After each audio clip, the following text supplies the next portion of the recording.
Martinique, magasins pillés, aéroports et écoles fermées. Tout comprendre aux violences urbaines qui secouent l'île.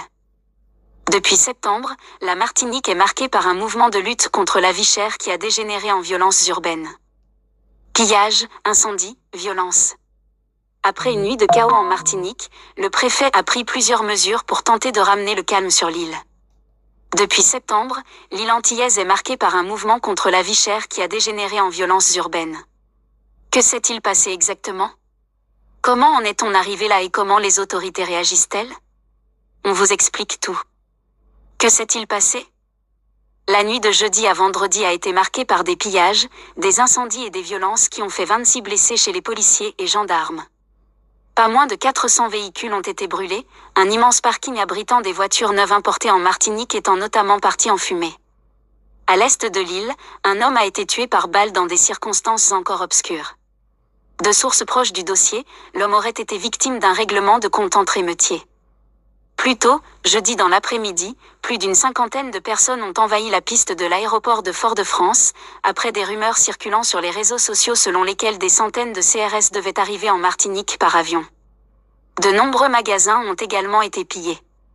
Les magasins sont cassés parce qu'on a cassé le portefeuille du peuple, a déclaré Rodrigue Petitot, président du RPPRAC, Rassemblement pour la protection des peuples et des ressources afro-caribéens. Pourquoi ces violences urbaines? Ces violences ont pour point de départ des manifestations contre la vie chère.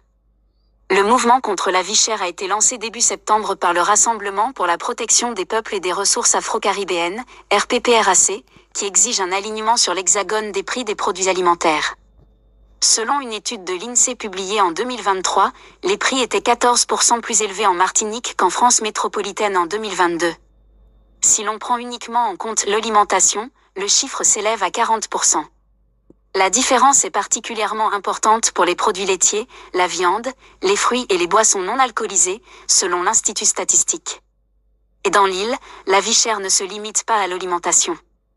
Les services de communication, les loisirs, la culture et le logement coûtent également plus cher. Un problème d'autant plus important que la Martinique présente un taux de pauvreté proche de 27%, contre 14,5% dans l'Hexagone. Comment les autorités réagissent-elles? Face aux violences, le préfet de la Martinique a décrété un couvre-feu de 21h à 5h jusqu'à lundi. Il a également interdit les rassemblements et les manifestations sur l'ensemble du territoire jusqu'à lundi.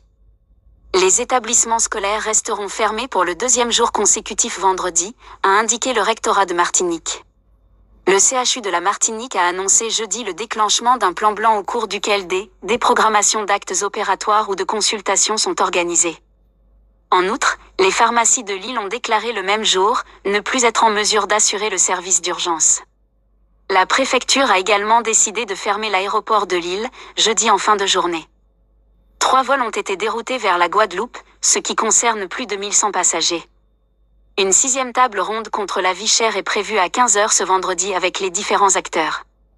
Les 5 précédentes, réunissant le RPPRAC et les acteurs économiques, élus, services de l'État et la collectivité territoriale de Martinique, n'ont pas donné de résultats jugés satisfaisants par les protestataires.